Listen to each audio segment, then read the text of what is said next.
Hi, it's Mark Shepherd again. As you know, I've been interviewing practitioners around the world, which has been really interesting and fascinating.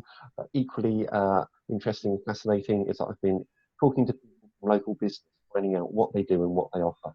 So right now, today, I have the pleasure of talking to Theresa Truscott. Theresa has a real diverse skill set. She's worked in numerous industries, both as an employee and as a consultant. She has NLP training. She experienced in setting up and running her own businesses, as well as being very well versed in working in the network marketing area. So, hi Teresa, how are you? Hi Mark, good to see you, and thank you very much for inviting me to do this. Oh, it's a pleasure. It's always a pleasure to talk to you. I've known Teresa for some time now, and she has a wealth of knowledge. And Thank you.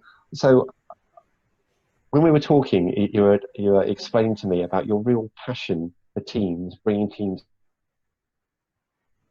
together and making them work and flourish. So, could you tell us maybe a bit about your background and also what's been happening for you on the team side? Sure. Well, the background's quite relevant to how I became passionate about this.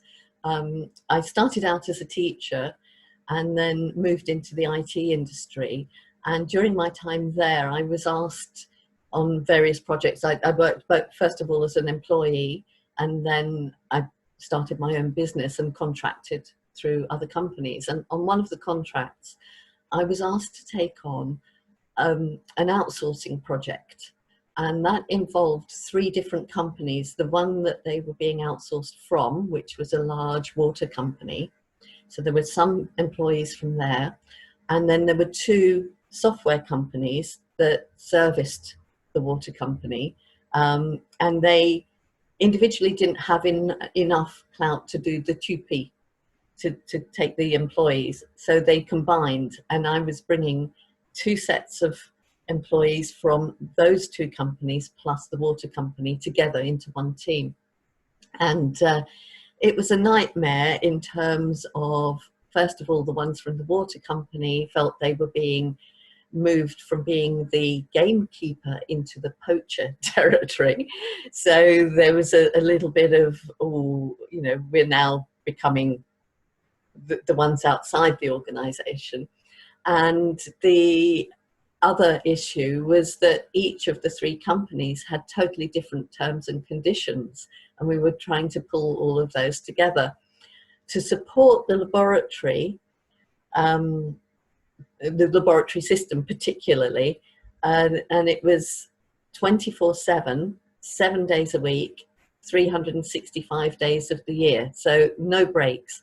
So it meant that they had to be paid overtime. They would be paid to carry a pager. They would have to go onto a schedule because it would be overnight. They could be called in any time. If the computer went down, but it was important that it had to be brought back up again. So you can imagine if I'd gone in and said, right, this is the way we're doing it, these are your terms and conditions, there would have been all hell breaking loose, particularly because you know, there were holiday periods kind of involved and time off in lieu, where some had that and some didn't. So I thought, well, the only way we can do this is to bring everybody together and ask them how we solved the problem. And so that's what I did. And I found it worked extremely well. It was just an idea I'd had, and really it worked perfectly, because I then had to take the ideas they'd come up with and the solutions that they were happy with back to the two companies that were paying them. So that in a way I had to do a kind of sales and negotiation part of it. And I'm pleased to say that everybody thought it worked well. Everybody was happy with the solution. And that kind of gave me the grounding for future work. I did something similar for a rail company, bringing all sorts of people from different lines together to agree things. So I discovered that I had this talent and also this passion for getting people to work together and go forward as a team with the same goal. And so that's why I actually call it building, my group that I have on Facebook, I call it Building Your Passionate Team, because it can be in anything. A lot of things could be in the community. I'm working on a project myself in Midhurst, where we're bringing people from all parts of the town, the traders, the council, the county council, residents, and everybody, and trying to get them to agree on the future progress of the town, and how we make it vibrant, and what other aspirations we have for it. So to say I'm passionate about it, I think is a bit of an understatement, but it's got me thinking about what are the elements that make this passionate team, what are the elements that make it work. And I've actually decided to do a boot camp on this in my group, because I feel there are at least 5 elements, and I'll go through those in a moment. They're 5 stages, and they really do seem to make a difference and get teams to gel. It's not rocket science, but people do forget it, and emotions override things. So it's worth remembering there is a process that does work. So the first one is actually to know yourself. So I call them 5 pillars. So pillar number 1 is knowing yourself. And that's knowing what you're passionate about, what drives and motivates you. Because if you understand yourself, you then understand how you react to other people. And also, if you're passionate about something, then you are more likely to want to carry on. When things get a little bit tough, you'll find a way through. If you're feeling a little bit low in energy, you'll still make the effort to move it forward. So, you know, if you have a drop in energy and you're not passionate about it, there's always that temptation to say, well, you know, I won't bother today. And then when you come back, it's much harder to start it up again. And also that then feeds on itself, so it becomes really quite a chore. And when it becomes a chore and you don't enjoy it, then, you know, why do it? So knowing yourself is pillar number 1. And then you need to know the same thing about your team members, the people in your team, or the elements in your team. So it could be that if it's individuals in a team, it could be their individual passion, and actually it would help even if they're representing another organization. Or it could be the elements that are influencing that organization if you're bringing several organizations together. So finding out what influences them. So in network marketing, people are bringing together lots of different individuals, but trying to get them to work and trying to get them to work as a team. They're very much their own individual businesses in that circumstance. And that makes a big difference, because some of them won't work. They'll expect everybody else to do it for them. Because in their minds, they think network marketing, you find people who will do the work. And that's not how it is. You actually have to do the work yourself first. So it's how to if you know what motivates them, then you're halfway there to getting them to work together. And that actually tells you if they're in the right place, because if you find out what really they're passionate about and they're motivated about, then you know that they're the right fit, they're in the right place. So also it's how they interact, because obviously different personalities, there are going to be some people rubbing other people up the wrong way. So it's getting them to understand that not everybody sees things in the same way. And you mentioned my NLP background.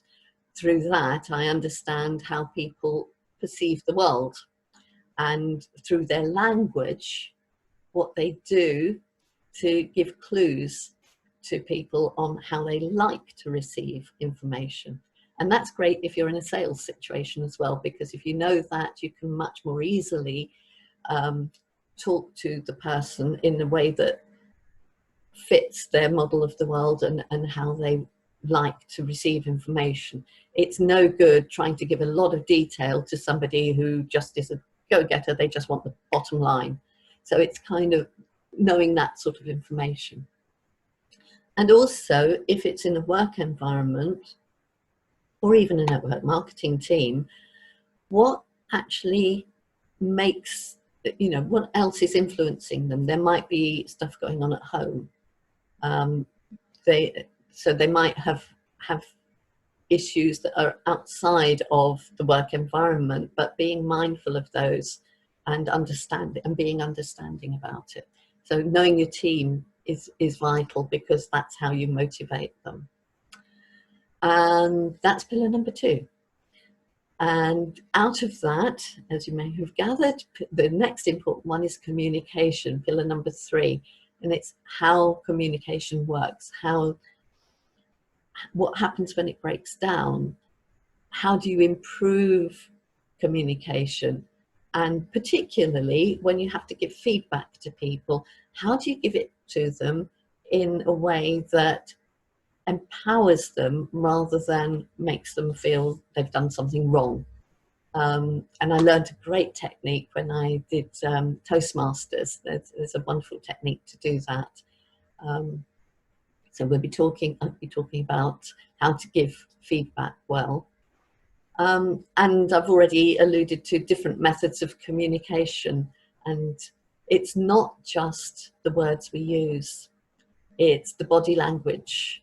It's the tone of voice. It's the minor facial cues we give that all communicate things to the people that we're talking to or communicating with.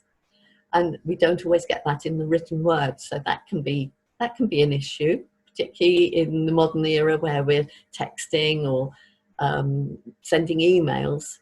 Tone, you can't get the tone of voice. You can't get that somebody maybe isn't actually saying something to something derogatory. Actually, what they're doing is maybe they're making a flippant remark and didn't think it would be harmful, you know, and it's taken the wrong way. So communication is a vital element of teamwork.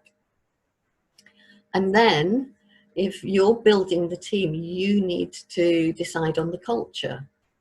So what are the values of the team? What are the values of your organization?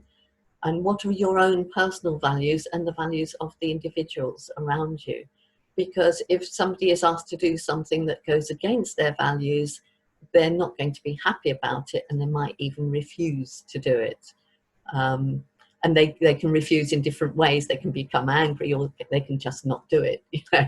And then you're going, well, why aren't they doing it? So it's about creating a positive culture where people can feel that they have a voice, they can actually contribute to it rather than being told what to do all the time. I've heard people say things like, well, it's my way or the highway. And that's not a good way of actually getting a team to work together. And it's all about valuing everybody. So that's pillar number 4. And the final one is empowering growth. And that's all about learning. So it's learning for yourself so that you can actually teach what you know to other people. But it's also helping other people to learn. In organizations, a good organization will have a training program, and they will help their employees. They may even pay towards it, or they may run training programs. But if you're, again, in network marketing, what are you doing to help people in your team learn? How are you encouraging them? Because it takes a completely different mindset.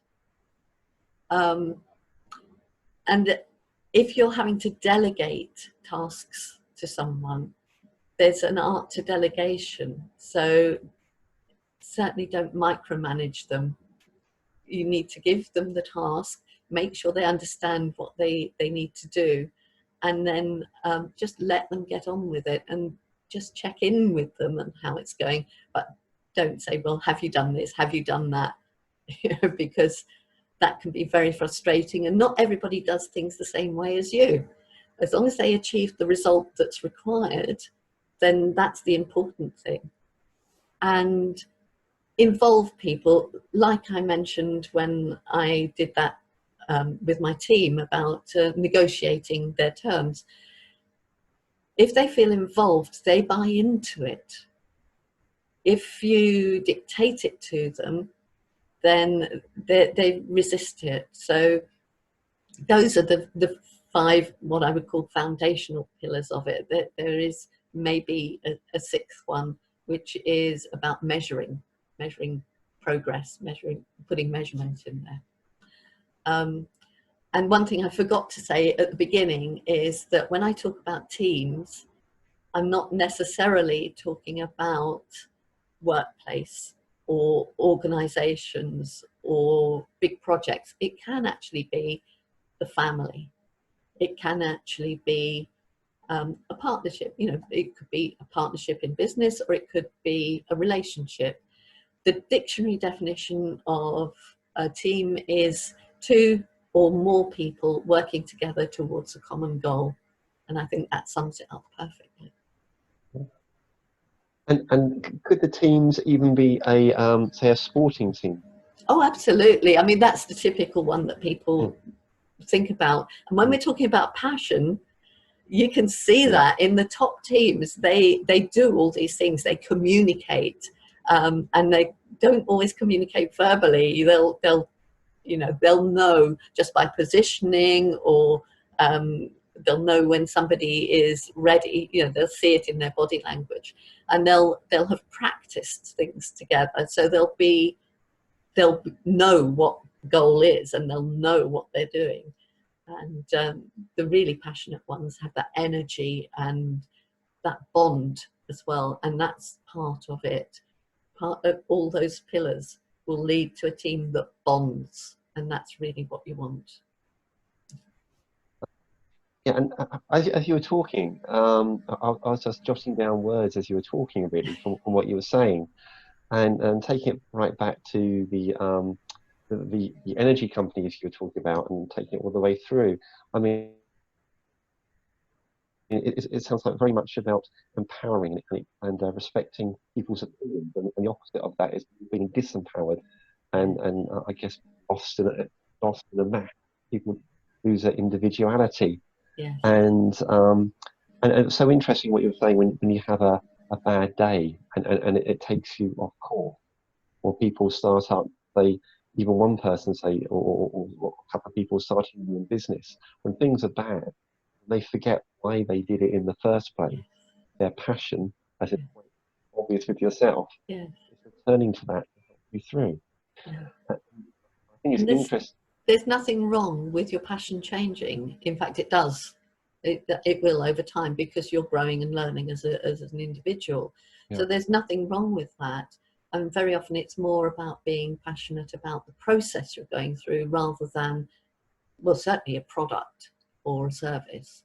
It's not about that. It's about what truly is your passion in life. And I do a process called the passion test that helps people identify their top 5 passions. And the first time they do it, it's very often you can see them thinking, well, if I have money, I can then do this, and I can support my family. And my family and my partner are obviously, they've got to be top. So they're thinking it.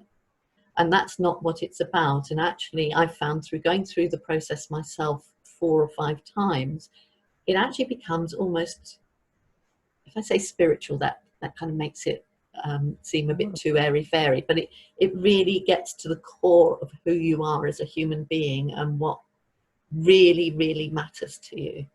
And it's quite a powerful process. And so that's something I'll be talking about more in boot camp. It's a fantastic tool. And so clearly, well, people can come to you for guidance and the passion test Yes, as well as the Tina. yes, yes. I'm a coach as well, so if people wanted individual coaching, I'm available to do that. And so often you hear people saying that they have a friend of theirs who, ever since they were 3, wanted to be a vet or a doctor or a pilot or a teacher, but they don't know what their passion is. Oh, yeah. And there can be such a sense of feeling lost Yes. when you don't know. And because I Yeah. guess we have a little box we don't know about that we set up in ourselves, getting in touch with that. Yes. But it sounds like you can kind of weed through those. Yes, actually, my husband is a case in point. Over the years, because when you join a network marketing company, they always ask, well, what's your why? Why are you doing this? You know, what is it that you're passionate about? And he always used to say, well, I don't know. You know, I really haven't found anything. As a family, we'd say to him, well, you love history and you love this. He did the passion test a couple of times and discovered that he loves writing. He loves telling stories. When the children were young, he used to make stories up. And it's really fired him up. He's actually written a book. It's in the process. He's editing it at the moment. And he's got, actually, I was going to say 9, it's 13 other ideas, not just for individual books, but for series of books. So it's really fired up his passion. And that he didn't even know. Well, when it comes to time, so sorry to interrupt you. So when it comes to time, he wants to get a, you know, he's publishing his first book. If you'd like to, you know, it'd be great to have a chat with him about his whole process of how he got there. If that's something he would like to do, I'll ask him. Thank you. that'll be excellent. And going back even further, if I haven't already mentioned it, you were a teacher as well. Yes. Can't you tell? I do put my teacher voice on sometimes. About, you know, just finding ways. Yeah, I can shout across a, well, I don't shout, I can project my voice across a playground, so. But very useful skills. Yes, they teach you that at teacher training college. Well, when we used to be at teacher training college, they train on the job now, I think. Yeah. So. And that's another way of nurturing people. Yeah. So this kind of theme has been quite constant and developing for you. It has, and I actually remember the first time when I decided I wanted to be a teacher, and I was 16, and I have a sister who's 10 years younger than me, and we were playing in the garden with some of her friends, and we were playing schools, and I'd had all these ideas. I love animals. I used to love all the films about, you know, the documentaries, and I had an idea that I would go into making films like Jane Goodall with the chimpanzees and, you know, all that sort of thing. But I wasn't really that good at the science side. So I was thinking, well, what can I do? And I'd even considered going into a bank. And we were playing schools. And I thought, I really love this. And I have 2 aunts. I had 2 aunts who were teachers. One of them was a headmistress. So the headmistress actually said, well, come and spend a couple of days in my school and then see how you get on. And I loved it.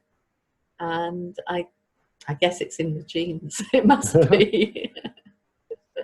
And so tell me, how can people get in touch with you? How can they get to your Facebook? How can they get to learning about your boot camp and the passion test? How do they do it? Okay. Well, they can find me on Facebook, Theresa Truscott. I believe there's only 2 of us in the world, so just search for me. And I do most of my posting through that. I do have a Facebook page, which is called Better Lifestyle. Better Life TT, if you're searching for it with the forgotten the name of it, you know, the name. If you want to find my group, then it's Building Your Passionate Team. And I do interview people prior to entering the group. I don't just let anybody in, because there are, it's a learning group, and I want to be sure that it's the right place for people before they come in. So there are some questions to answer, and then I will contact you just to make sure that it's right for you, and also whether there's any other way I can help, because I have connections like your good self, and often in conversation things come up and I can say, well, I know somebody who could help you. So that, and also they could email me, and it's Theresa@betterlifestyle.biz, and I'd better spell it because Theresa has two different spellings. Mine is Theresa, and then it's at Better Lifestyle, all one word, .biz, B-I-Z. Lovely. Well, thank you for that, and do send over these links, and I'll make sure that they're in the text that goes with the video. So thank you so much for that today. It's been absolutely a pleasure talking to you. Is there anything that you would like to end with? Oh, now you put me on the spot. Yes, just find your passions and live to those passions, because they will guide you through your life. So once you know what you're passionate about, you will make much better decisions. And yeah, that's the best thing to do. Wonderful. Thank you. It's been a pleasure talking to you. Thank you very much.